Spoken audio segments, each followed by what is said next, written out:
আমরা যুদ্ধ করেছি ৭১ সালে, আমরা যুদ্ধ করেছি আমাদের একটা স্বাধীন দেশ পাবো, পাকিস্তানিরা আমাদের অত্যাচার করতে পারবে না, পাকিস্তান আমাদের বাহিনীর হাত থেকে রক্ষা পেয়েছিলাম যুদ্ধ করে, বুকে রক্ত দিয়েছিলাম, লক্ষ লক্ষ মানুষ সেদিন শহীদ হয়ে গিয়েছিল।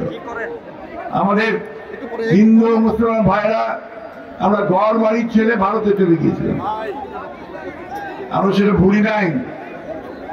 ভারতে গেলাম, উদ্বাস্তু হয়ে গেলাম, আমাদের দেশের বাড়িঘর লুট হয়ে গেছে, পাকিস্তান আমাদের বাহিনীরা লুট করে নিয়ে গেছিলাম।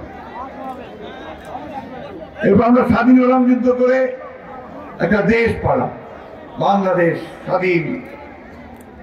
আমাদের মনে আশা ছিল, ভরসা ছিল যে শেখ মুজিবুর রহমান আমাদের বড় নেতা, তিনি আমাদেরকে পাকিস্তান থেকে এসে একটা সুন্দর দেশ দিবেন, শান্তির দেশ, যেখানে আমরা পরস্পরের সঙ্গে ভাই ভাইয়ের মতো বাস করব, তাই না?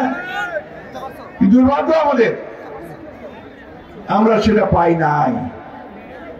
ওই স্বাধীন হওয়ার পর থেকে কিন্তু শুরু হয়ে গেছে এই দেশে হানাহানি, কাটাকাটি, খুন, জখম, হিংসা। সবচেয়ে দুঃখজনক ব্যাপার, যে নেতাকে এত মানুষ ভালোবাসলো, যে দলটাকে লোক ভালোবাসলো আওয়ামী লীগ, সেই দলটাই আমাদের উপরে চড়া হয়ে গেল, এই দেশের মানুষের উপরে।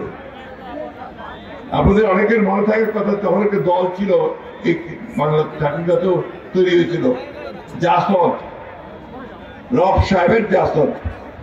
এই দলটা আওয়ামী লীগ থেকে বাইরে আসছিল এই জন্য যে তারা মনে করছিল ওই সময় যেটা হচ্ছিল যে আওয়ামী লীগ ঠিকভাবে দেশ চালাতে পারতেছে না, দুর্নীতি করতেছে, চুরি করতেছে, মানুষকে খুন করতেছে, জখম করতেছে, গুম করে দিচ্ছে।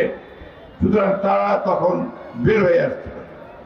সেই জাসদকে তারা হত্যা করেছে প্রায় ৩০,০০০ মানুষকে ওই সময়, স্বাধীনতার পরে পরে।